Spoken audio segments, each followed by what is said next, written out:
Recording there, we are live to the world. Joe, welcome. Hello, mate.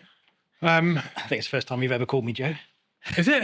Yeah, because it's always Scriv in the army, isn't it? To your face? Yeah. Hey, Joe. Yeah. That's weird because only my family calls me Joe. But Scriv. It was Scriv. Yeah, it's always Scriv. And if you call me Joe, nobody would know who the hell you were talking about. It's like, who's that? You know. But as a sort of you sort of transition away and stuff, it crosses over. Yeah. And I use Joe a lot more now, but there's still people that wouldn't have an idea who that is. Yeah. Just going to say it's Scriv and whatever. I don't care.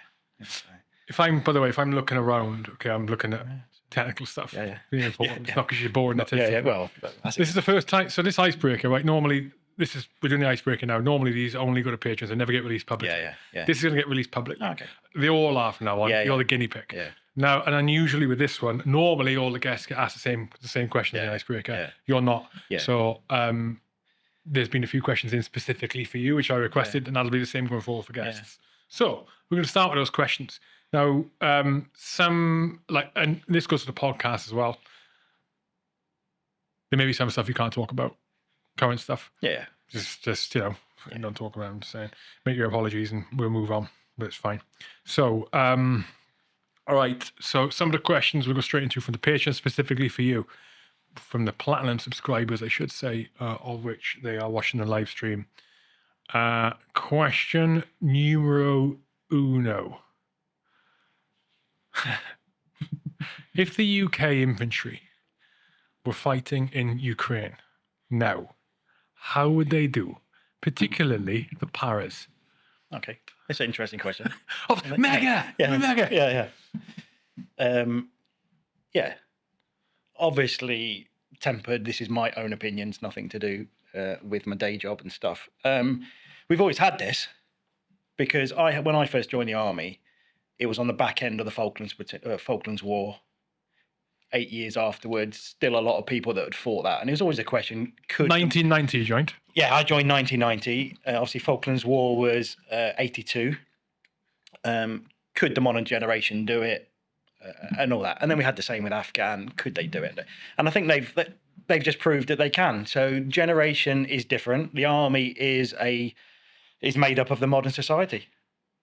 I think we would do a good job as long as we continue learning, and it's difficult when you're not in conflict. The British Army has always historically fought the last war, not the next war. But I think we are getting better at it, and I would hope they do a good job. What do you mean? What do you mean by we've always fought the last war, not the? You can remember you would have gone through the junior Brecon, your junior NCO stuff, senior Brecon. It was always we were doing the Afghan, and that went through even when we should have been looking at the basics. We were either doing Northern Ireland stuff, heavy, a bit of Iraq, looking at counterinsurgency, not stuff that we would have done in what they're doing in Ukraine now. You need to be looking forward, is my point. I think we're getting better at it. Historically, we haven't been great at it. We learned lessons that we've already learned and not carried them forward. But I think that the modern generation are totally different. But ask someone in 82 to go and fly a drone into a trench. They wouldn't be able to do it. This generation can do historically stuff as well as doing all the modern technology. The modern battlefield is technologically complex. They can handle that. We perhaps were slightly lacking, but it's different. Modern generation is different. Not better, not worse, just different. And you got to recognise the difference. I think. Yeah, I agree. Question number 2, just for you, Joe. What do you miss about combat? I think nothing replicates that high of, combat. For me, nothing can replace it. It's a weird way to describe it, isn't it? And that's high. Yeah. And when I say high, it's not like, going down the pub and having a few beers high. It's like it's balancing that absolute emotions on the left and right of absolute fear. Anyone who says they are not scared are probably either dead or lying, because that fear and how you harness that keeps you alive. Don't know if I agree with that. I've heard that said several times. I don't know if I agree with that. You would. We're going to talk about it later on. Okay. You had moments of fearing for your life, I would imagine. I did. One.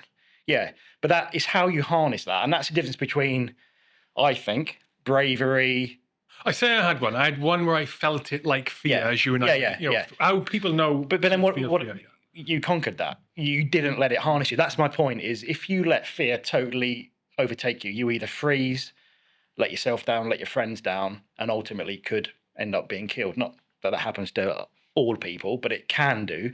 If you harness that fear and say, I recognize it, that's what keeps you alive, because then you run a bit faster, you shoot a bit straighter, you don't do silly things. You know, that's, you know, my sort of take on it. So so emotionally, you know, you miss that high. You never replicate that in anything you do. You know, you can do skydive, climbing and stuff. It's not the same, is it? When you are, you know, you could be killed at, especially, you know, when we talk about Musa Qaleh, at any second. When you know, you think you could be safe, and that, you know, mortar bombs are dropping all around at all times of the day. That's, you know, that's different. So would I go back? I'd go back tomorrow and probably do the same thing. Would I like the same outcomes? No, I'd like to bring a few more people back home with less problems and, you know, the people that died. But actually, looking back, it's what we trained to do. Absolutely what we trained to do, and we got to play it out, you know, in the most extreme kind of way. Well, we were lucky in that way, I think. You know, and you know, I know you slag me off for writing notes, but in my head, after, you know, and then we'll sort of come into that about PTSD and all that kind of stuff. But absolute luck, absolute lucky. You know, you think about, you know, good luck, bad luck is separated by millimeters. Either way, not through any of our own skills, just by what the enemy's doing, where you were, terrain, everything.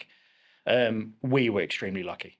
You know, I think the casualties we took, and you know, too many, but we could have, you know, we could have been overrun and all killed fairly easily. And is that down to luck, skill? Don't know. Probably a combination of all of it. But no, you're right. It's, you know, it's sobering. We're sat in you know, in the middle of London now, looking back, it's totally surreal. And when I, you know, when I started talking about this, and it's only recently I have started talking about this, you look back and it's just a different world, totally different. And I really had to, a lot of it I've compartmentalized for my own sort of sanity. And then trying to pull it out, I could remember the days merged into one, you know, when, you know, read Adam's book and stuff. And you think, wow, did that happen? My perception was totally different to probably yours, to Adam's, because we all saw it through a different prism. And that's quite interesting to talk about. That's the only book about any of the stuff we did out there, and any of the tours that I've read. Yeah, no, and, it's the same as me. And didn't want to read it, and it was Max Arthur, the late Max Arthur, he rang me up and said, "Oh, have you read Adam's book?"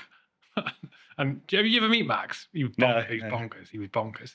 Yeah, you read Adam's book? I said, "No, I don't want to read it, mate." Yeah. He said, "I suggest you give it a try, old chap." And I binge read it in about 3 days. Yeah. Done. Yeah. Jesus Christ. Amazing. Actually, really good. Yeah. You know, really good.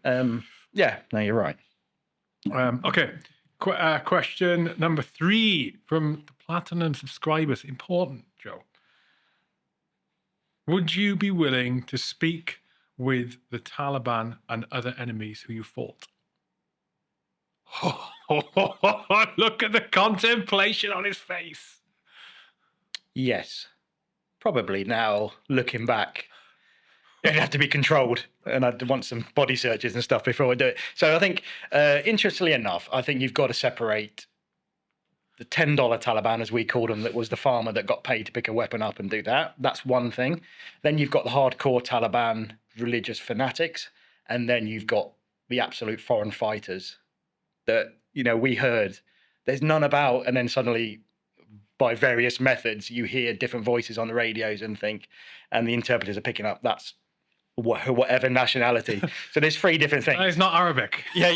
You know, and you're hearing across the net, absolutely, there's no foreign fighters in. And you think, hang on a minute, you know, and the way I knew they were foreign fighters, and you probably picked this up, is the hierarchy within, let's say, the enemy, the insurgent, which covers the Taliban, $10 Taliban, and the foreign fighters, which are all there.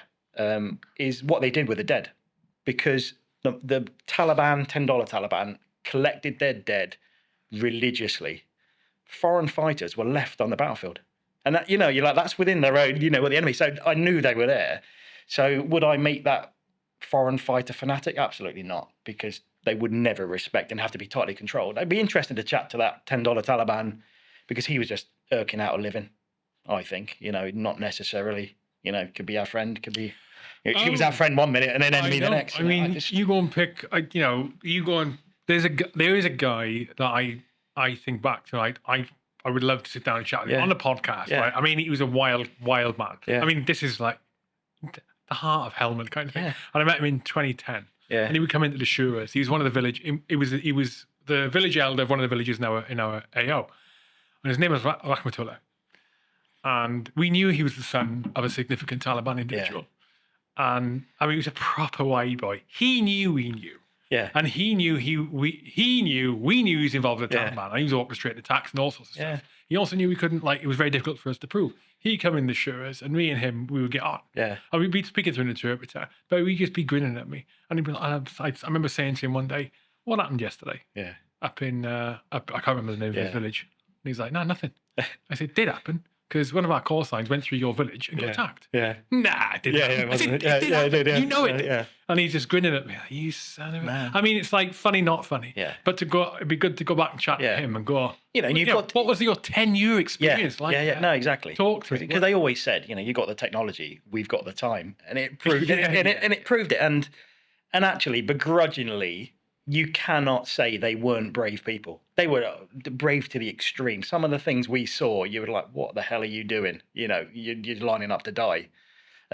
You've got to begrudgingly respect, whether you agree with their politics or whatever. We were doing a job. They were doing, a job. And some of them were very good. Some of the snipers we saw, in the 2010 tour were well trained, and that's the anniversary's coming up for them two guys.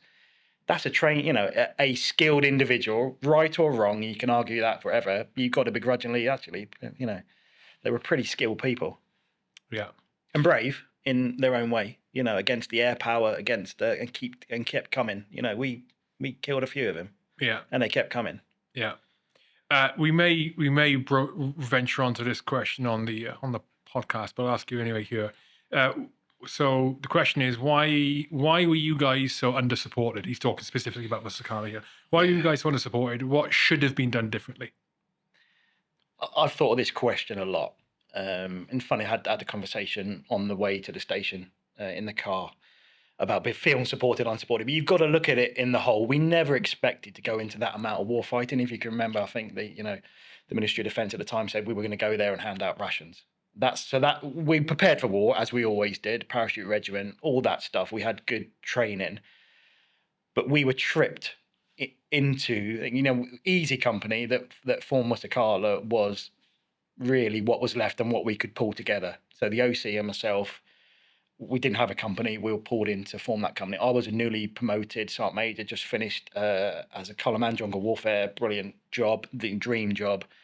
Came straight back, missed pre-deployment training, parachuted in, not literally, as ops warrant officer, and then suddenly we need to form an extra company. You're the spare sergeant major. Was that your first appointment as a CSM then, on the ground in Musa Qaleh? Yeah. 100%. And that. And when I was writing my notes, I was thinking that because I'd been jungle warfare instructor. I didn't realise that. Jungle warfare instructor for 2 years.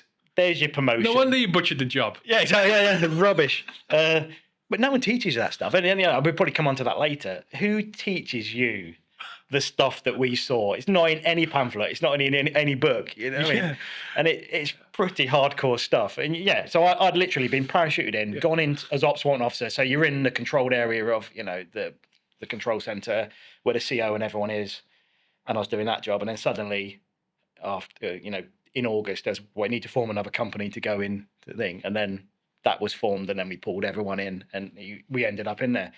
But so going back to your question, I think the Ministry of Defence, British Army, 3 Para at the time, were tripped into it. We went to save the platoon houses concept, and then we got stuck, overmatched in resource. We just, the combat power just wasn't there. What would you say to the military or political leaders who were responsible for you guys being in a siege with little support? To be truthful, I didn't care. Honestly, it sounds weird and it's that surreal thing. I think it's what would you say now? Yeah, I mean, So in the basic level, and I never think soldiers should really get into that political thing. You're there to do a job, much like a dustman. You're there to pick up the rubbish. Don't complain what type of rubbish it is. We're in there to do a job. And on the most brutal down to it level, I loved it. We were doing our job. And then, for the first part of my career, apart from Northern Ireland, we were actually doing a job. So we had Iraq, which is a bit of an anticlimax, I think you'd agree. We thought it was going to be a bit more sort of war fighting. This was proper war fighting. And I loved it. That didn't affect me one little bit. And I never, ever questioned why we were there, blamed anyone, just recognised. I suppose that may have been, because of my rank, there was only me at the start. There's only me and the OC, Sergeant Major and the OC.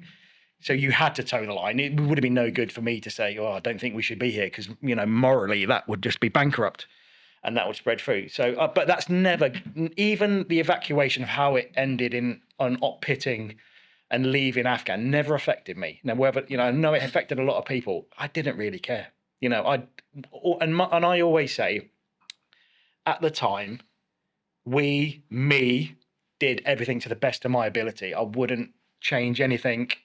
Apart, the guys got killed, but people, even the best, get killed in war. Tom Beckett, the anniversary this week, he was a legend. He got killed. It wasn't for his own skills. Stuff happens in war. Good luck and bad luck. I know everything I did was to the best of my ability, and I loved every second of it, and I'd go back tomorrow. The political things, I don't really care. I don't know if that's the same as you. Devon, I don't waste energy on it, because it's you can't change it. It's in the past. No, I think, I agree. I think I look at it and go, okay, based on the information I knew at the time, did I do what I thought was right? Yeah. And more really what I'm asking myself is, did I do anything that was fucking evil or wrong? Yeah. No, I didn't. No. Did I believe what I was doing? Yeah, I did. Yeah. There we are. I know the people that I killed, were bad people. They were trying to kill me. So there was not like, in my head, there's no conflict, of did I do anything wrong that caused someone's death? Did I do anything badly that? No, I don't think so. I can balance it in my head. And we'll probably move on to this with the PTSD stuff. I can sleep easy at night because I can balance everything in my head. I think people struggle sometimes because they can't balance that through no fault of their own. It affects different people. I can sleep soundly at night, and I do sleep soundly tonight. I don't really regret. I'd love to bring those people that were dead back to life. That's not in my gift, and nothing I could have done could have changed them dying. It's how it was. People die in war, unfortunately. Yeah. Okay, Icebreaker done. If you enjoyed this little snippet, then this episode is going to roll straight into the full podcast with Joe, and that is going to be about around about 2 hours, maybe longer, maybe slightly shorter. We're going to talk about in depth about Musa Qaleh. So on that.